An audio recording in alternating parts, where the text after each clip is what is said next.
Bonjour, je m'appelle Jean-Jacques Nantel. Dans ma vidéo 33, j'ai énuméré les principaux défauts des Québécois tels que vus par les immigrants. Aujourd'hui, je vais vous parler de notre principale qualité telle que vue par les immigrants.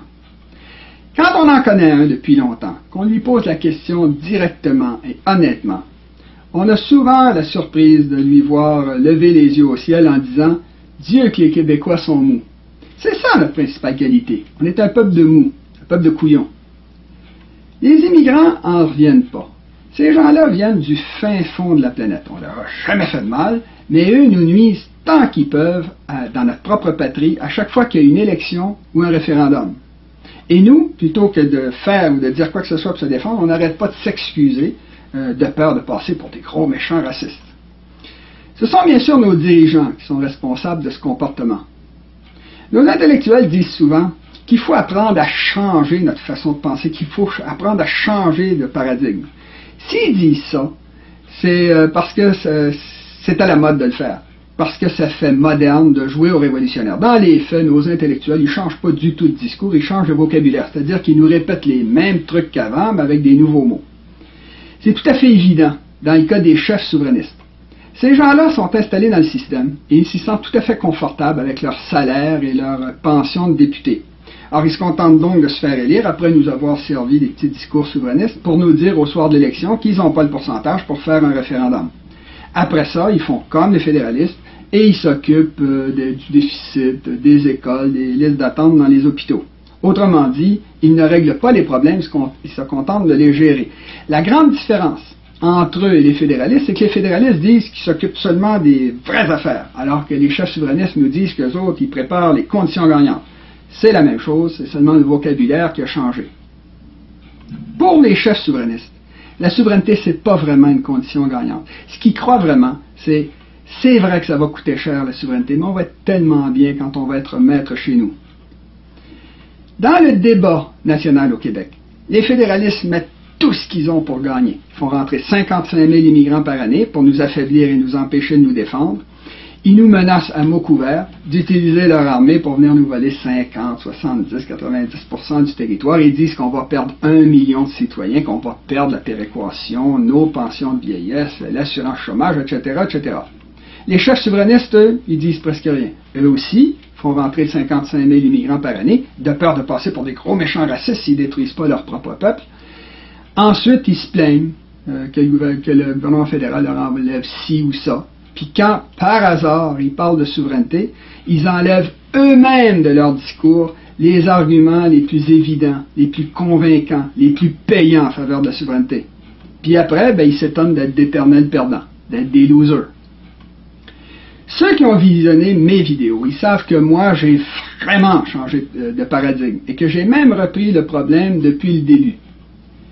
Pourquoi est-ce que la France est venue fonder la Nouvelle-France dans un pays aussi froid que le Québec? Pourquoi est-ce que les Anglais, en 1760, nous ont attaqués à coups de canon? Dans les deux cas, c'est parce que aussi bien la France que l'Angleterre voulaient prendre le contrôle du fleuve Saint-Laurent, qui représente la principale voie d'entrée de sens est-ouest du continent nord-américain, c'est-à-dire le continent le plus riche du monde. La principale richesse du Québec, c'est sa position géographique. C'est ce qui devrait nous rapporter le plus d'argent. Or, non seulement ça ne nous rapporte rien, mais en plus de ça, on a toujours été obligé de payer les routes, les écluses, les chemins de fer qui servaient à tout le monde à traverser gratuitement notre territoire. Au moment de l'indépendance, ça va être le moment idéal pour mettre fin à toutes ces folies-là. Parce que je ne me trompe pas ici, j'ai bien compris ce que nous répètent les Canadiens anglais depuis 50 ans. Ils nous disent, le Québec, qui aille au diable. Si les Québécois décident de se séparer, il n'y en aura pas d'association. Ah oui, le Québec, c'est parfait. Chacun fera ce qu'il veut avec son territoire et les Canadiens anglais devront nous payer à chaque fois qu'ils vont traverser notre territoire avec leurs voitures, leurs autobus, leurs camions, leurs trains, leurs bateaux avec des pipelines, des gazoducs, etc. Ils abîment nos infrastructures, des infrastructures qu'on a payées avec nos taxes provinciales et fédérales, alors qu'ils nous remboursent avec des péages. Pour vous donner seulement une idée des énormes montants dont on parle ici, si les Québécois chargeaient 10 $ par baril de pétrole qui traverse leur territoire, un montant, c'est 10% à peu près du prix d'un baril de pétrole en 2014. C'est pas un montant exorbitant par rapport à ce qu'ils chargent dans le reste du monde. Eh bien, à ce moment-là, le seul pipeline Sarnia-Montréal nous rapporterait 1,2 milliard de dollars par année. Et là, je n'ai pas parlé des autres pipelines, des autres gazoducs qui veulent construire pour traverser le Québec, ou encore du pétrole qui traverse déjà depuis longtemps le Québec dans des trains.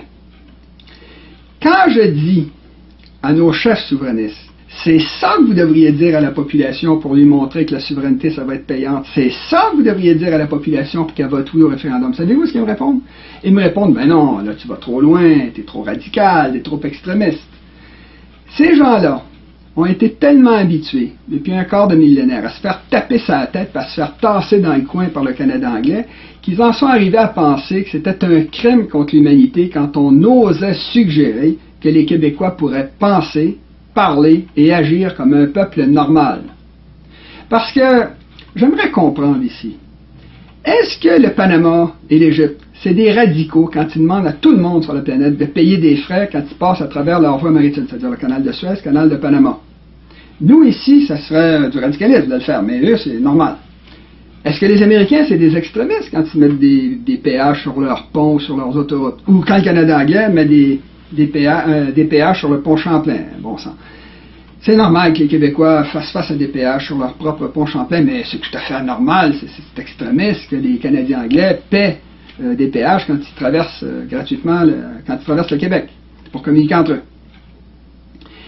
Est-ce que c'est un crime contre l'humanité quand des pays comme le Soudan, la Syrie, le Liban, la Turquie, la Géorgie, l'Ukraine, la Biélorussie, etc., tous ces pays-là, quand ils chargent des frais pour chaque baril de pétrole étranger qui traverse leur territoire? Nos chefs souverainistes me font le même genre de petite réponse molle quand je leur dis qu'il faut informer la population qu'au moment de l'indépendance, on va l'enrichir en ramenant à Montréal toutes les industries qui ont été artificiellement déménagées à Toronto, c'est-à-dire la Bourse de Montréal, nos services financiers, nos vols internationaux, etc., avec tous les gros salaires qui vont avec ça. Ils me font également le même genre de petite réponse molle quand je leur dis qu'au moment de l'indépendance, on va enrichir la majeure partie des Québécois en éliminant les privilèges de la minorité anglo-québécoise, mais tout en respectant généreusement leurs droits. Parce que mes taxes et mes impôts à moi, ils m'appartiennent à moi. Ils n'appartiennent pas aux anglo-québécois. Personne n'a le droit de me les voler pour les leur donner. Les anglo-québécois représentent 8,7% de la population. Ils ont donc droit à 9% des budgets et à 9% des gros salaires d'administrateurs d'universités, de cégep, d'hôpitaux, de mairies, etc. 9%, pas 10%, pas 20%, pas 30% comme présentement. Ce dont je parle vraiment ici, c'est de défendre avec vigueur et sans mollesse la vérité, la justice et l'équité. Ce dont je parle surtout, c'est d'enrichir la majeure partie des Québécois à coups de milliards. Pour leur montrer que la souveraineté va être une affaire payante, il faut leur apprendre à penser différemment. Il faut leur apprendre à penser et à agir comme un peuple normal. Or, après l'élection de 2014, qui a vu le Parti libéral du Québec prendre le pouvoir, le Parti des Anglais, nous avons entre 4 et 5 ans pour habituer la population à le faire.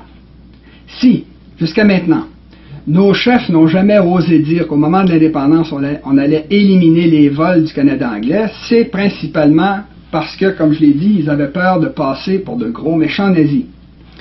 C'est précisément pour ça que je dis tout le temps que la chose la plus importante pour les souverainistes, c'est de changer leur discours moral et de commencer à parler haut et fort comme la superpuissance morale que le peuple québécois représente. Parce que nous, comme on n'a jamais participé aux grands crimes contre l'humanité qui ont été commis ailleurs sur la planète au cours des derniers siècles, on n'a presque rien fait, c'est à nous à donner des leçons de morale et non pas l'inverse. Pour donner un exemple célèbre, quand les Juifs du Québec viennent nous insulter en nous disant qu'on est des racistes parce qu'on veut imposer notre propre langue dans notre propre patrie, on devrait leur répondre que si les Israéliens, qu'ils supportent chaque année en leur envoyant des millions de dollars, que si les Israéliens veulent apprendre à traiter humainement les Palestiniens, ils n'ont qu'à venir nous voir, on va leur enseigner. Parce qu'au Québec, il y a des Juifs et il y a des Palestiniens. On ne les tasse pas dans un coin du territoire, on ne met pas un mur autour d'eux, on ne détruit pas leurs maisons, on ne tue pas leurs chefs et on ne tire pas sur leurs adolescents avec des balles en caoutchouc pleines d'acier. Au Québec, les Palestiniens et les Juifs sont libres d'aller où ils veulent, d'acheter ce qu'ils veulent, de faire ce qu'ils veulent, et même de voter. En tenant un discours moral sans faiblesse comme ça, un discours moral aussi irréprochable, nous prendrions un énorme avantage sur tous nos ennemis. Un commentaire que j'entends souvent quand je dis qu'il faut mettre des péages pour tous ceux qui traversent présentement gratuitement notre territoire, c'est que les gens disent, si on fait ça, le Canada anglais va faire pareil partout ailleurs au Canada. Mais qu'ils le fassent. On n'y va jamais, nous, au Nouveau-Brunswick ou au Manitoba. Eux viennent toujours chez nous, mais nous, on ne va pas chez eux. C'est vrai, on va à Toronto pour faire des affaires, mais ça, je vais en parler un peu plus tard. La simple vérité, c'est que le Québec est la seule province essentielle de l'Est du Canada pour ce qui est de ses communications. Tout passe par chez nous. Les Canadiens anglais n'ont pas le choix de passer par le Québec pour se rendre dans l'Atlantique ou dans les provinces maritimes ou pour se rendre en Ontario dans le sens inverse. Il n'existe tout simplement pas de chemin direct pour faire la même chose aux États-Unis. Et si jamais les États-Unis en construisent, ils vont mettre des péages tout simplement parce qu'ils pensent et agissent comme un peuple normal. Puisqu'il s'agit, au moment de l'indépendance, le Canada anglais va se retrouver tellement dépendant du Québec pour ses communications qu'il va faire face à un brutal renversement de puissance en notre faveur. Puisqu'il s'agit d'apprendre aux Québécois à penser normalement, je vais expliquer ça plus en détail. La situation à laquelle nous sommes tous habitués depuis notre naissance, c'est que Ottawa, Toronto, en fait tout l'Ontario, c'est riche, et le Québec, c'est la province la plus pauvre du Canada que tout le monde traverse gratuitement. Ça dure depuis 1760 et surtout depuis 1867. Quand, lors de la Confédération en 1867, les Canadiens anglais ont décidé d'abandonner temporairement leur projet de génocide contre les Québécois, ils ont cherché à se faire oublier en recréant le Québec, qui avait disparu entre 1841 et 1867. Et ils ont confié au gouvernement du Québec tout ce qui concernait directement la population, c'est-à-dire les écoles, les hôpitaux, etc. Mais ils ont bien pris soin de donner le contrôle de toutes les communications qui passaient à travers le Québec au gouvernement fédéral. L'idée était, encore une fois, de nous voler tous les avantages de notre position géographique. La meilleure façon de montrer à quel point ça c'était payant pour eux, c'est de regarder une carte. Parce que le Québec, ça n'a jamais été très coûteux à équiper. Le meilleur exemple, c'est le fleuve Saint-Laurent. Il suffit de regarder la carte. On voit l'immense distance que leur bateau océanique pouvait parcourir entre l'océan et Montréal en descendant le fleuve Saint-Laurent, c'est-à-dire sans rencontrer aucun obstacle d'aucune sorte. Ça, c'est même visible depuis l'espace. Pour pouvoir franchir les rapides de la Chine, les Canadiens anglais au 19e siècle ont commencé par nous faire payer le canal de la Chine et le canal Rideau. Puis en 1959, ils nous ont fait payer les écluses de la voie maritime du Saint-Laurent. Comme la partie québécoise à équiper en écluses était très courte, ça n'a pas coûté cher d'équiper le Québec, ce qui a permis au gouvernement fédéral d'utiliser nos taxes et nos impôts pour financer les écluses beaucoup plus nombreuses et coûteuses qui étaient en Ontario. Notons qu'il est arrivé la même chose avec la transcanadienne et les chemins de fer, étant donné que les basses terres du Saint-Laurent sont plates et allongées, ce qui fait que ça n'a jamais coûté très cher d'y construire des routes ou des voies ferrées. Alors que ça a toujours coûté extrêmement cher de faire le tour des Grands Lacs en Ontario, de traverser les prairies, de franchir les Rocheuses dans un sens perpendiculaire ou pour équiper le Grand Nord canadien. Non seulement les Québécois ont été obligés de financer des infrastructures dans une foule de provinces où ils ne vont jamais. Non seulement les Canadiens anglais ne nous ont jamais payé pour traverser notre territoire, mais en plus, les Québécois ont toujours été obligés de financer les 8 immenses ponts qui, au Québec, passent par-dessus la voie maritime du Saint-Laurent. Si ces ponts-là ont toujours été si coûteux, c'est parce qu'ils sont très longs et très hauts, de façon à laisser passer en dessous les immenses bateaux qui traversent gratuitement le Québec pour se rendre en Ontario. Ça veut dire que le nouveau pont Champlain, dont certains ont évalué le coût à 5 milliards de dollars, ça veut dire que les 4 à 5 millions de contribuables québécois vont être obligés de payer chacun 1000 dollars pour fournir à l'Ontario une voie maritime gratuite. Est-ce que vous sauriez, vous, quoi faire avec 1000 dollars? Moi, je saurais quoi faire. Ça arrive pas souvent sur la planète qu'un canal aussi important que notre voie maritime nuise à l'économie locale. Pour donner un seul exemple, en 2013, le canal de Suez a rapporté 5 milliards de dollars à l'Égypte. Comme je l'ai montré dans d'autres vidéos, la tendance économique normale des êtres humains, c'est de suivre la pente naturelle de leur continent de façon à accumuler les petites économies, les petits profits qui s'additionnent chaque jour, chaque mois, chaque année, chaque siècle. C'est la raison pour laquelle, un peu partout sur la planète, les matières premières ont tendance à partir du centre des continents pour descendre vers les côtes. C'est une des principales raisons pour laquelle le fameux pipeline Sarnia-Montréal va finalement être inversé de façon à couler vers le Québec. En faisant l'indépendance, les Québécois vont mettre un terme au gaspillage du Canada colonial, qui a toujours lutté contre la géographie en remontant à contre-courant le fleuve Saint-Laurent ou en franchissant dans un sens perpendiculaire les montagnes rocheuses. La richesse du Canada anglais va donc commencer à couler vers le Québec et les basses terres du Saint-Laurent pour les enrichir. Quant aux importations qui vont remonter le Saint-Laurent à contre-courant pour se rendre en Ontario, le Québec va les taxer. Et ça va être exactement la même chose avec les marchandises qui utiliseront le futur passage du Nord-Ouest, un passage du Nord-Ouest pour lequel les Québécois indépendants ne paieront absolument rien pour le développer ou pour le défendre.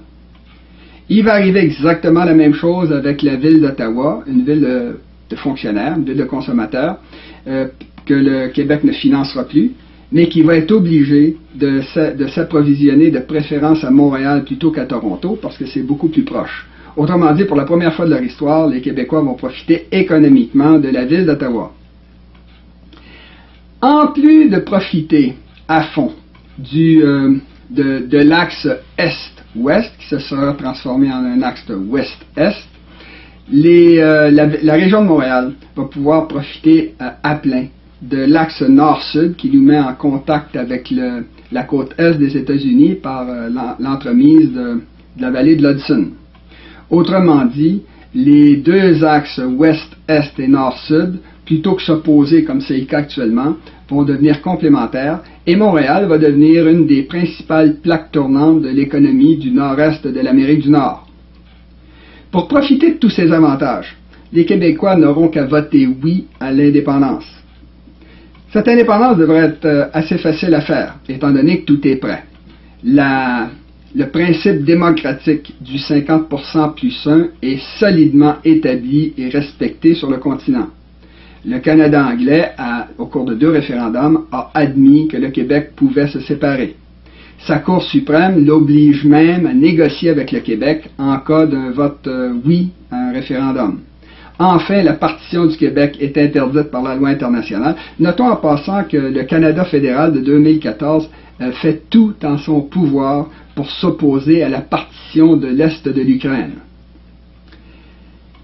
En faisant l'indépendance, les Québécois vont mettre un terme à leur division. Même nos peureux et nos hommes d'affaires vont se joindre à nous de peur de perdre des 30 sous.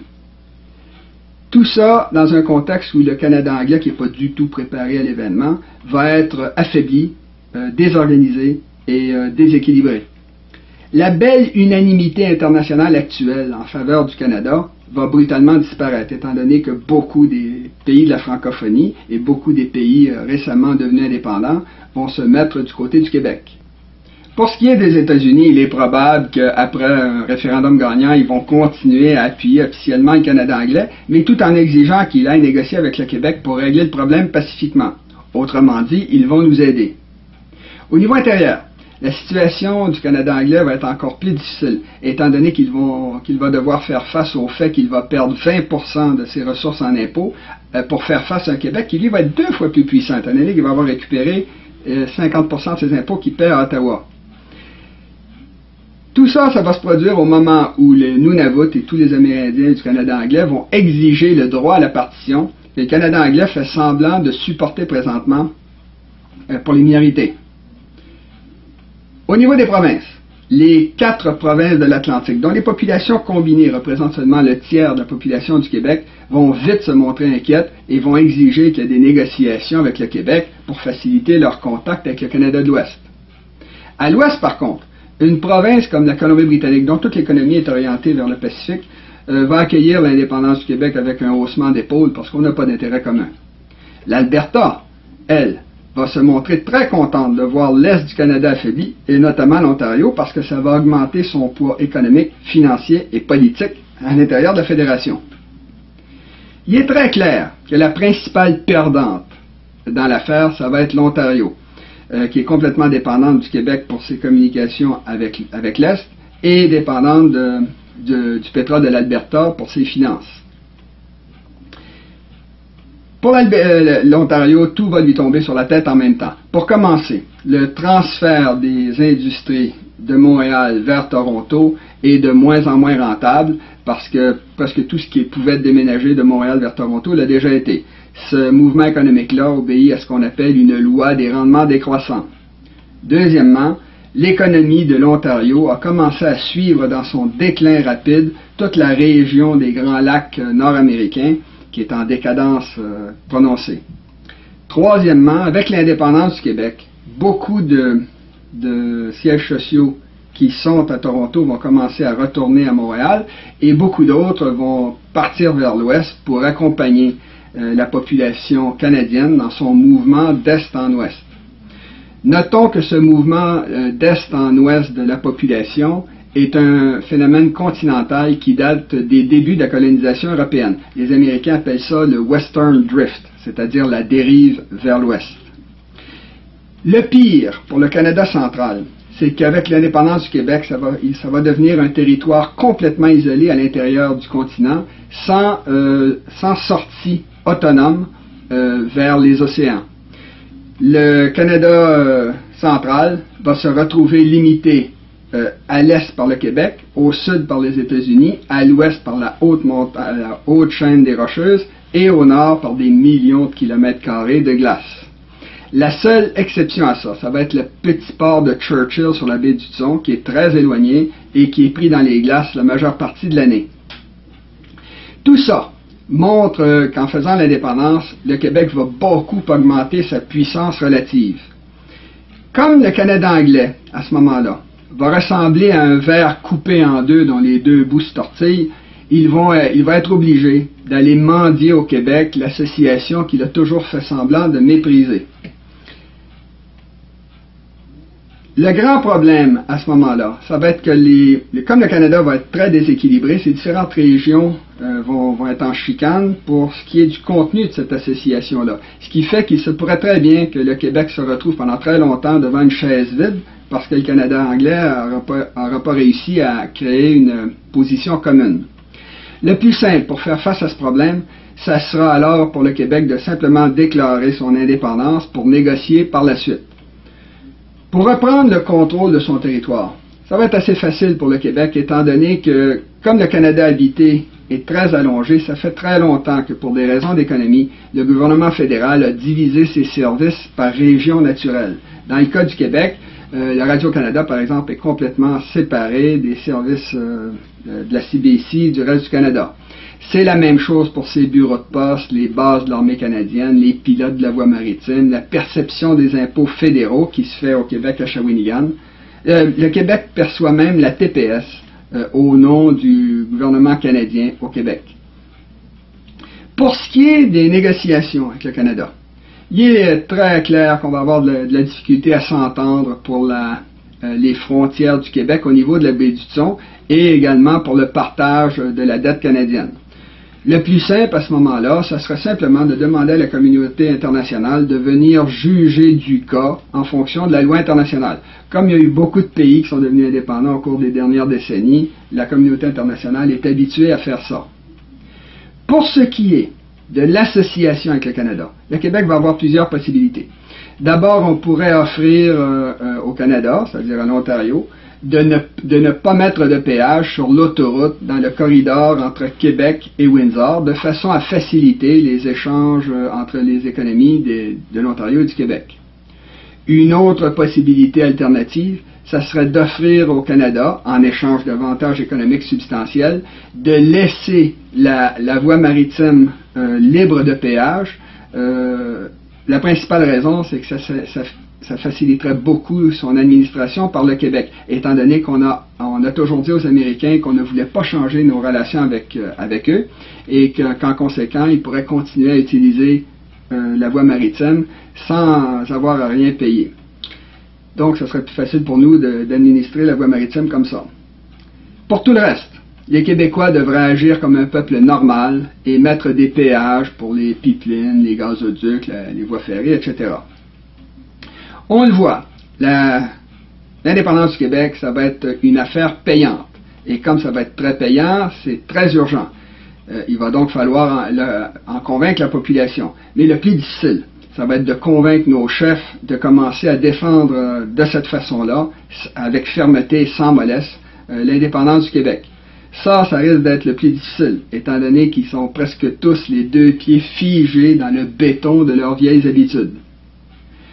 Comme d'habitude, je vais avoir besoin de votre aide pour diffuser cette vidéo autour de vous. Je vous en remercie à l'avance et je vous salue.